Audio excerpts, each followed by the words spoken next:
Assalamualaikum warahmatullahi wabarakatuh. Perkenalkan, kami dari kelompok 7 yang membahas tentang dinamika sistem sosial budaya Indonesia atau SSBI ke masyarakat globalisasi.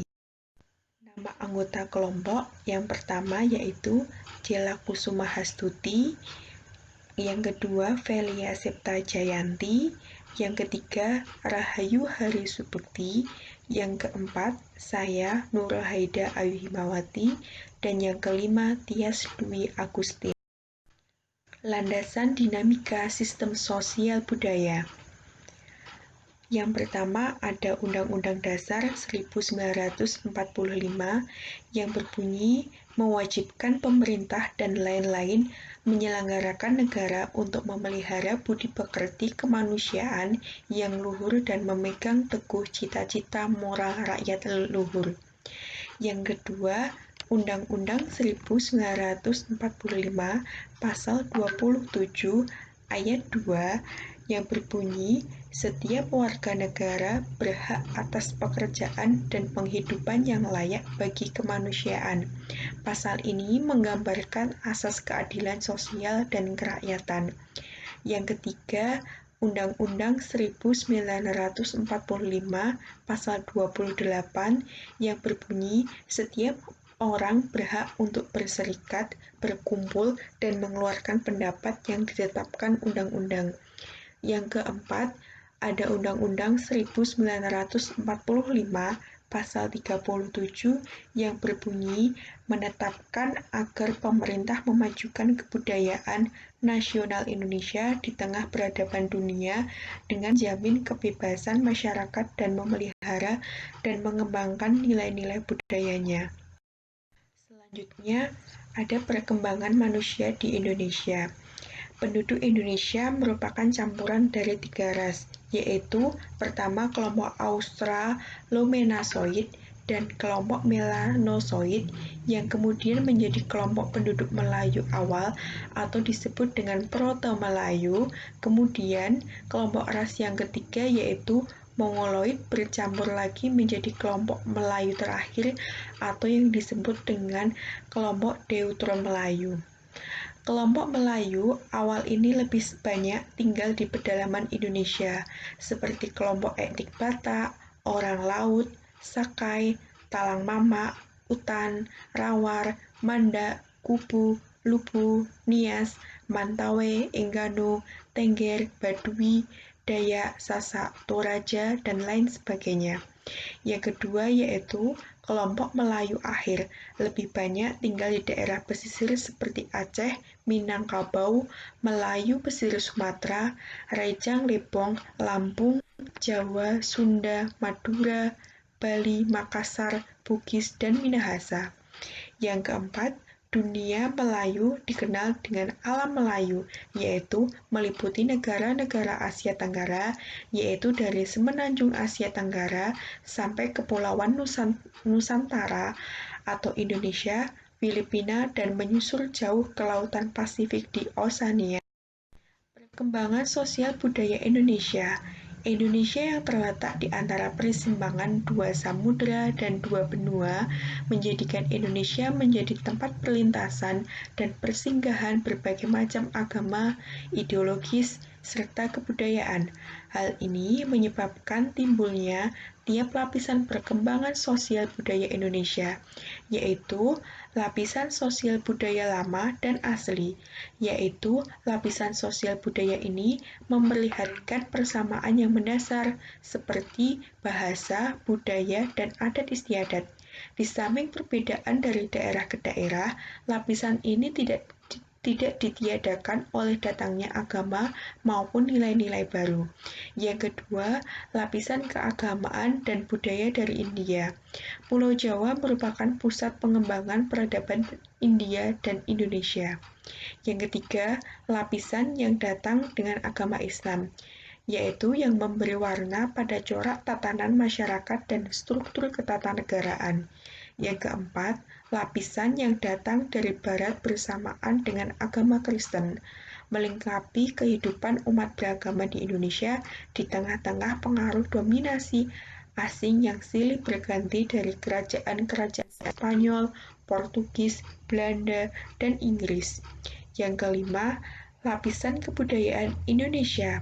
Setelah tanggal 20 Mei tahun 1908 yang kemudian disusul oleh pemantapan Sumpah Pemuda tanggal 28 Oktober 1928 di mana sudah muncul kesadaran akan rasa nasionalisme yang tinggi sebagai suatu bangsa.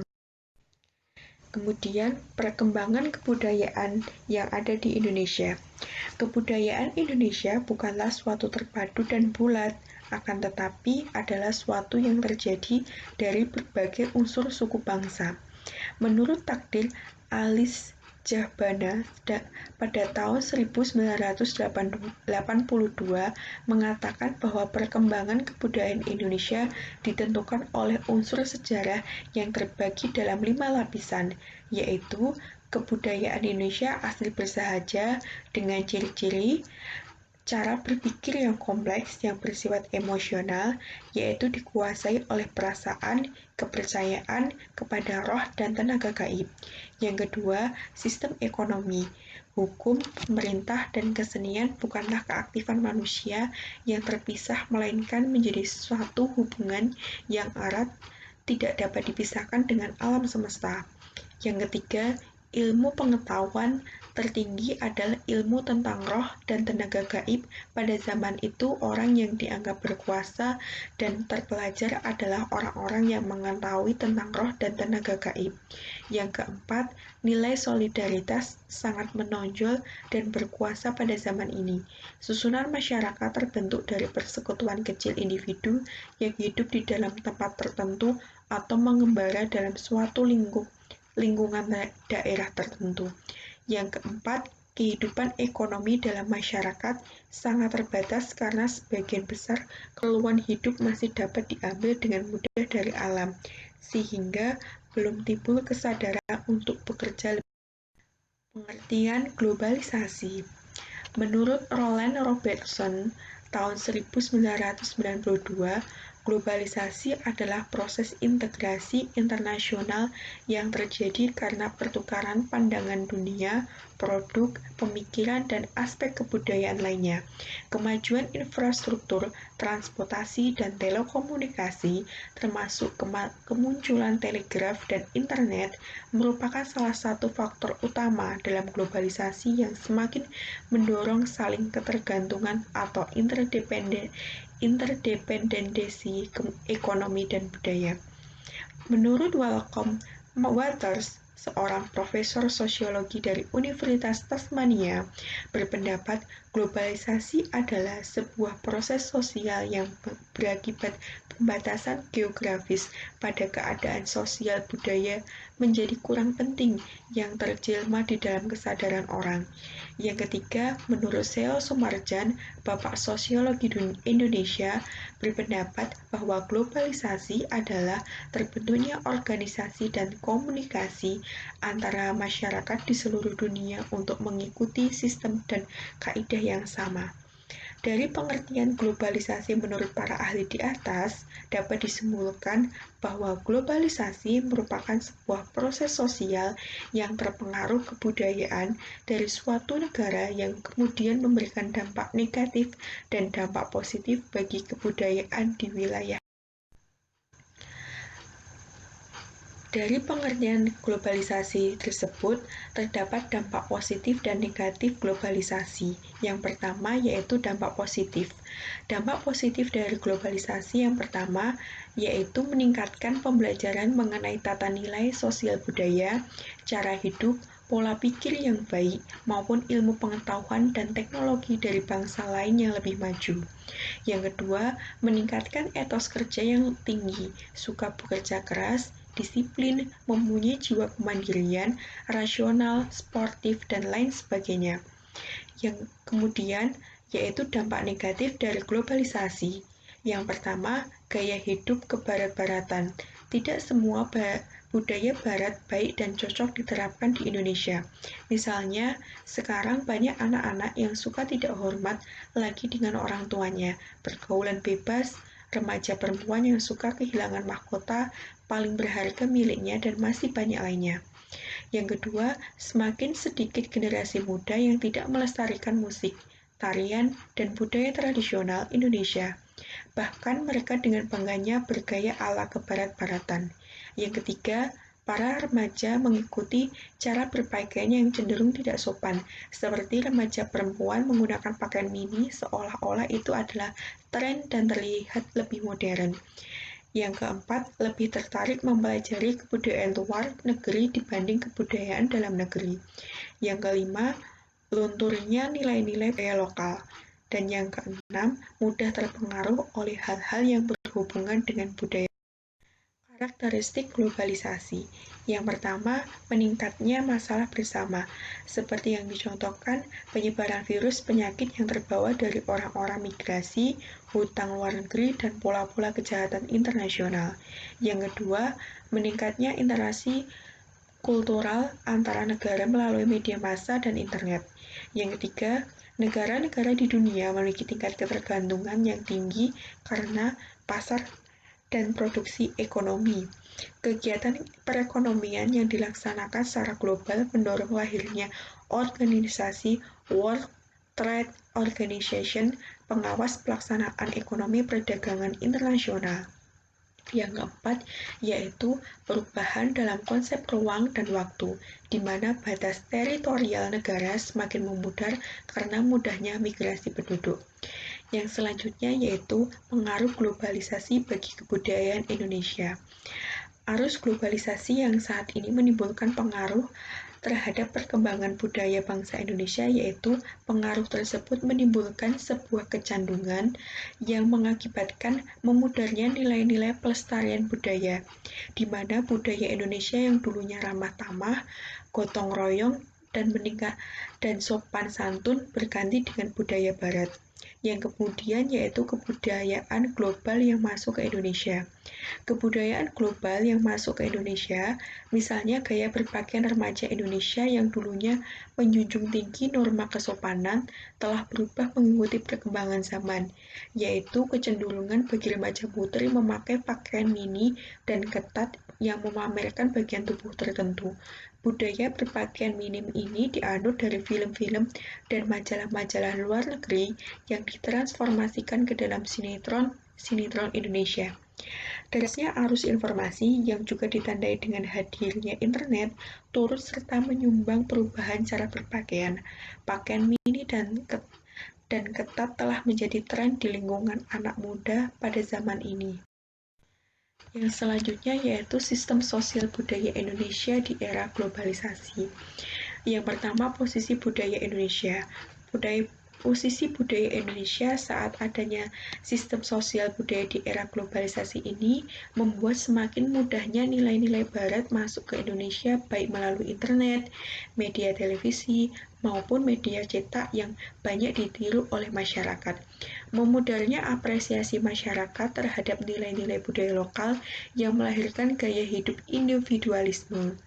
Globalisasi telah banyak merubah pola pikir dan pandangan generasi muda Indonesia terhadap nilai-nilai seni tradisional yang semula seni tradisi dijadikan sebagai kebanggaan Indonesia, sekarang telah menjadi sesuatu yang tak bernilai lagi. Yang kemudian, kesadaran masyarakat Indonesia terhadap budaya lokal. Kesadaran masyarakat Indonesia terhadap budaya lokal masih sangat rendah.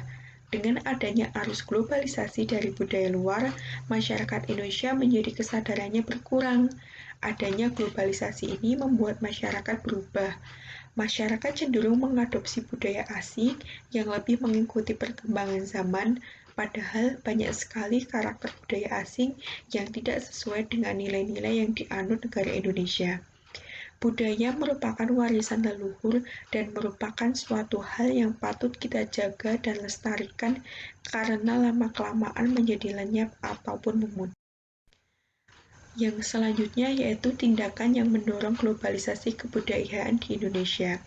yaitu adanya kesadaran masyarakat terhadap pentingnya kebudayaan lokal dan juga pentingnya campur tangan dari pemerintah dan dalam menangani perkembangan kesenian rakyat, yaitu di mana banyaknya campur tangan dalam menentukan objek dan berusaha merubah agar sesuai dengan tuntutan pembangunan.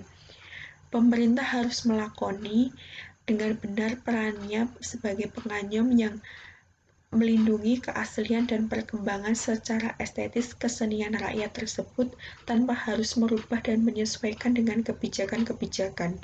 Maka dari itu, kesenian tradisional bisa dekat dan kenal dengan masyarakat kita. Akibatnya, banyak masyarakat kita sekarang ini yang memilih dan senang dengan kebudayaan barat seperti drakor dan K-pop. Yang kemudian yaitu mengatasi globalisasi kebudayaan di Indonesia yaitu dengan berbagai cara. Yang pertama, mencintai produk dalam negeri adalah sikap yang bisa dikembangkan untuk menghindari gaya hidup ala barat yang berlebihan, yaitu dengan contoh menggunakan produk pakaian dalam negeri atau buatan masyarakat Indonesia. Yang kedua, menyaring setiap budaya asing yang masuk ke dalam negara yang kemudian akan diadaptasi dan digunakan secara bersama-sama, yaitu sebagai contoh menyaring setiap budaya asing yang sesuai dengan negara kita, yaitu bisa disesuaikan apabila budaya asing tersebut tidak sopan untuk diterapkan di Indonesia, maka kita dapat menyaringnya sesuai dengan kebudayaan kita. Yang ketiga, menumbuhkan rasa nasionalisme yang tangguh dan kuat. Yang keempat, menggunakan produk-produk dalam negeri. Yang kelima, menyaring budaya asing sesuai dengan panduan nilai, norma, dan keyakinan agama. Yang keenam, kita sebagai bangsa Indonesia harus menjaga sikap nasionalisme dan menjaga adat budaya bangsa Indonesia agar kamu tidak kehilangan jati diri sebagai bagian dari generasi penerus bangsa. Kemudian, melestarikan sistem sosial budaya di Indonesia di era globalisasi. Bagaimana caranya melestarikan sistem sosial budaya ini di era globalisasi yang dapat menimbulkan perubahan pola hidup masyarakat yang lebih modern. Akibatnya, masyarakat cenderung untuk memilih kebudayaan baru yang dinilai lebih praktis dibandingkan dengan budaya lokal. Salah satu faktor yang menyebabkan budaya lokal dilupakan di masa sekarang adalah kurangnya generasi penerus yang memiliki minat untuk belajar dan mewarisi kebudayaannya sendiri. Cara yang dapat dilakukan untuk melestarikan sistem sosial budaya di era globalisasi yaitu dengan melakukan pelestarian budaya oleh generasi muda. Seperti dengan melakukan yang pertama yaitu culture experience, yaitu di mana pelestarian budaya yang dilakukan dengan cara terjun langsung ke dalam sebuah pengalaman kultural. Contohnya, jika kebudayaan tersebut berbentuk tarian, maka masyarakat dianjurkan untuk belajar dan berlatih dalam menguasai tarian tersebut dan dapat dipentaskan setiap tahun dalam acara-acara tertentu atau diadakannya festival-festival. Dengan demikian, kebudayaan lokal selalu dapat dijaga kelestariannya. Yang kedua yaitu culture knowledge, yaitu pelestarian budaya yang dilakukan dengan cara membuat suatu pusat informasi mengenai kebudayaan yang dapat difungsionalisasi ke dalam banyak bentuk. Tujuannya adalah untuk edukasi ataupun untuk kepentingan pengembangan kebudayaan itu sendiri dan potensi kepariwisataan daerah. Dengan demikian, para generasi muda dapat memperkaya pengetahuannya tentang kebudayaan sendiri. Selain dilestarikan kebudayaan lokal, juga dapat dilestarikan dengan cara mengenal budaya itu sendiri. Dari cara-cara melestarikan sistem sosial budaya tadi, dapat kita perkuat dengan adanya teori perubahan sosial menurut Karl Marx. yang berpendapat bahwa perubahan sosial menurut Marx adalah perubahan-perubahan yang terjadi karena perkembangan teknologi atau kekuatan produktif dan hubungan antara kelas-kelas sosial yang berubah. Jadi, dengan adanya perubahan kebudayaan dan globalisasi yang ada di Indonesia ini membawa suatu perubahan sosial yang ada di dalamnya, karena terjadi perkembangan teknologi melalui globalisasi. Dengan mudahnya kita mendapatkan akses teknologi seperti internet ataupun gadget, kita semakin mudah mendapatkan atau melihat budaya-budaya dari negara lain yang lebih maju. Maka dari itu,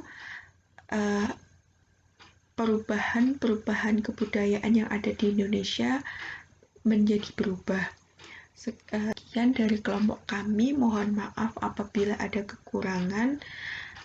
Semoga bermanfaat untuk kita semuanya. Sekian dari saya. Wassalamualaikum warahmatullahi wabarakatuh.